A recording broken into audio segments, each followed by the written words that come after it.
Hi everyone, welcome back to Crafting at Whimsy Wonderland. My name is Stacy. I have a cute little project for you. I'm going to be using one of these God Bless This Farm calendars from the Dollar Tree. It's a 2021 calendar, and I'm going to be using these little pictures on the back side. And I have these pieces from Hobby Lobby. They're metal, and they're originally $3.99. I got them on clearance for 39 cents. And I've just washed them down with some alcohol.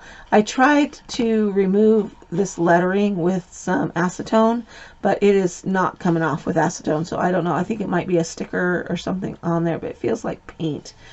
But I don't want to mess with repainting the whole thing, so I'm hoping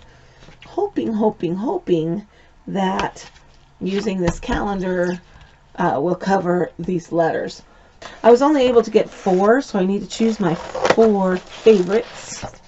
And that's going to be hard to do. I love the goat, I love the donkey, and I love the lamb. So those 3 are definitely going on there. So I'm just going to cut these out. Alright. It's going to be really close. I was hoping to not have to paint over them. Okay, here's what I'm going to do. I'm going to grab... Okay, I'm going to attempt to cut out the goat by cutting on the edge of all of the pieces that are next to it. So it leaves that white paper edge on there.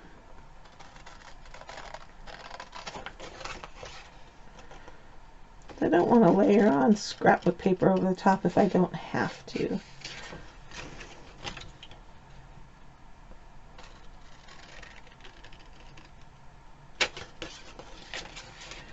Then that's going to interfere with using the donkey.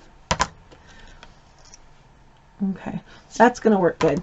So I'll just have to use the backs of 2 calendars, which I have another back piece, I think, saved from another calendar. So it's cut like that and it has the little trim on it, and that's going to fit on there nicely. Okay, so let me grab that other one. Okay, I've got the other calendar back page, so I'm going to do the same cut with the lamb. And I'm just cutting, leaving the border that's between the lamb and the bunny, leaving all of that border attached to the lamb. And then I'm just going to eyeball it and cut as straight as I can. That works. That fits better than just cutting out the little lamb like I did on this one. Okay, and then I want to get the donkey. So I'm actually going to cut down the side of this big picture of the goat. I just love that picture of the goat. I don't know why. I just do. Now, if you needed, you can't find these little metal pieces at Hobby Lobby, you could use the ceramic magnets from the Dollar Tree. You could glue them onto there.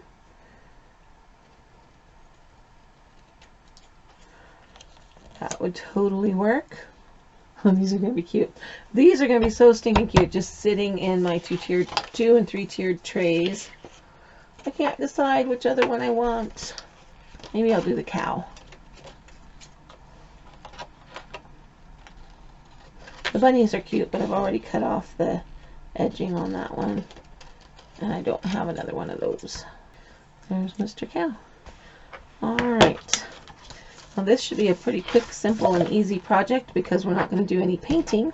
We're just going to Mod Podge straight onto those metal pieces. Now, this is kind of thin paper, but it is the cover, so it is thicker. I just don't want that letter to bleed through, and I don't want the other writing on here to bleed through. But these are pretty dark, so I think I'm going to just risk it, and I'll take them and redo it if I need to. But if you're worried about the black showing through and the black on the back of the calendar page showing through, take some black paint and paint the back side. It works. I've done it. I've actually done a couple videos where I've done that. But because this is the thicker paper of the cover, I think we're going to be okay. So I'm going to go ahead and risk it for you, give it a try, and let you know. I'm just got a tiny little brush.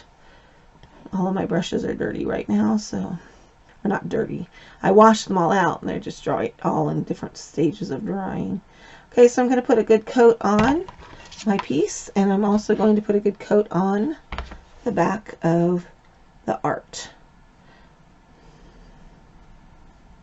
Paying attention to get it on all of the corners.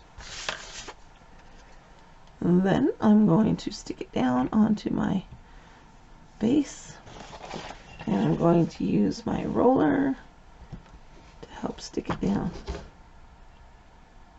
I like to use a roller because that rolls out any Mod Podge that's stuck underneath it and will help get out extra air bubbles. Okay. That's going to be cute sitting on a tray.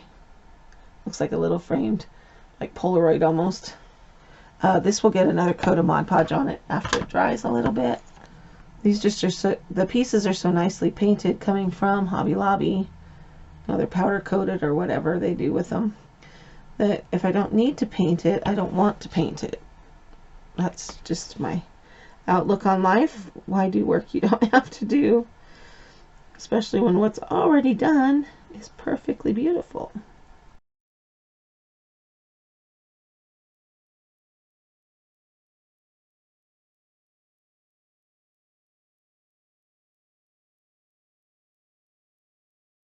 This is the piece I'm most worried about because it's got all that writing on there. I think it's going to be okay. I hope it's going to be okay.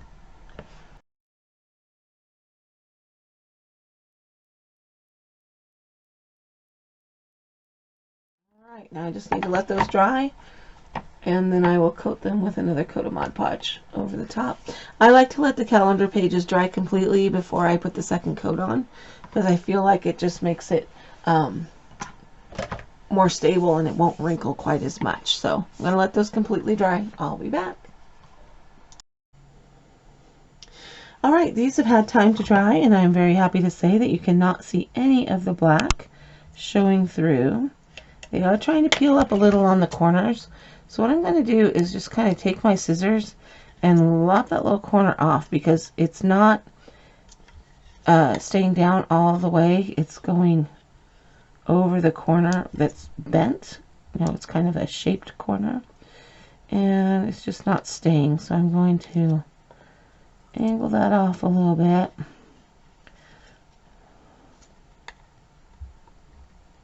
I kind of wondered that as I was putting them down, but it's doing that on all of them. So I would recommend using a corner rounder and rounding off your corners before you glue these down, if you're putting them on a piece like this. It would have looked nicer if I had used a corner rounder rather than pulling it up and using my scissors, but that's the option I'm left with at this point in the game. Now that I've got the corners taken care of, I'm going to get out my Mod Podge again, and where I had to pull up the corners a little bit, I'll put a little fresh Mod Podge under there. Just want to make sure that everything's getting stuck down really good. That was way too much.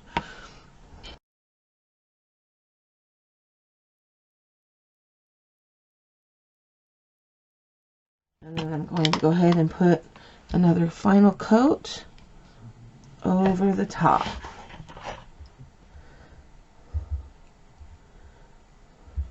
I'm not doing the whole piece, just the front of it. And making sure I get off the edges. And I want to kind of make sure I'm coming against the edges a little bit. Making sure that there's Mod Podge getting up under all of the edges. And then just spreading it out evenly, making sure that all of my final strokes go one direction. Here's my little donkey. I think he's adorable.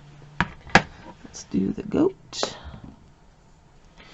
You don't need a lot of Mod Podge on the final coat. Up to you how much you want to put on there. And if you feel more comfortable putting 2 coats on, go ahead. Once the Mod Podge is all dried, I will probably take it outside and spray coat it with some clear Rust-Oleum spray paint just to keep it sealed so it doesn't pick up any moisture.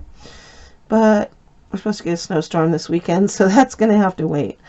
I'll probably have it on my tray for a little while before I actually get the spray on it, because it's just cold. That's all.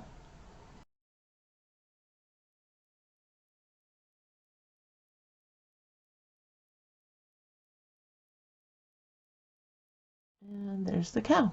So I'm going to let these dry, and then I'll check them out and see if they need a second coat or not. My guess is they will not, and I'll come back and show you how I finish them.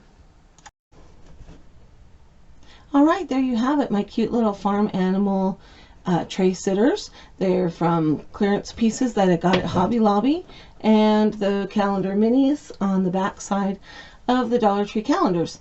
They won't stand up in this little wicker tiered tray. It's too bumpy. But I did get this cute little tiered tray at Target in the dollar spot for $5. Anyway, it's a cute little tray. And I love how these little animals have turned out, and they're going to look cute tucked into some of my trays for spring. Especially that little lamb. He's going to go in my Easter tray when I get it done. So anyway, let me know what you're thinking about this project in the comment section below. If you didn't have these little cube pieces that I got on clearance at Hobby Lobby, you could use the tumbling tower blocks from Dollar Tree and glue 3 or 4 of them together. Or you could also use the magnets from the Dollar Tree that are like the ceramic magnets and do it on there. They also have some tile trivets in their houseware section, like with the kitchen gadgets and whatnot. And they're just like a tile that has little feet on the bottom. And those would look nice glued onto that as well. And you could put a little hanger on the back using one of those cell phone rings if you wanted to hang up those tiles. So lots of options of things you can do depending on how you want to use these cute little pictures. Alright, let me know what you're thinking about this project in the comment section below. Is it something you might try to do for yourself, or is it just something you wouldn't use and you're not interested in it? I probably will put these in my craft booth over the summer, because I think for like $2 or $3 that they'll be kind of a grab and go item, and I think they'll be popular. So I'm going to do it with lots of my, I won't be able to put them on these cubes because I don't have any more, but I will do something like this for my booth for the summer. Alright, this has been Crafting at Whimsy Wonderland. Thanks for stopping by. I'll see you next time.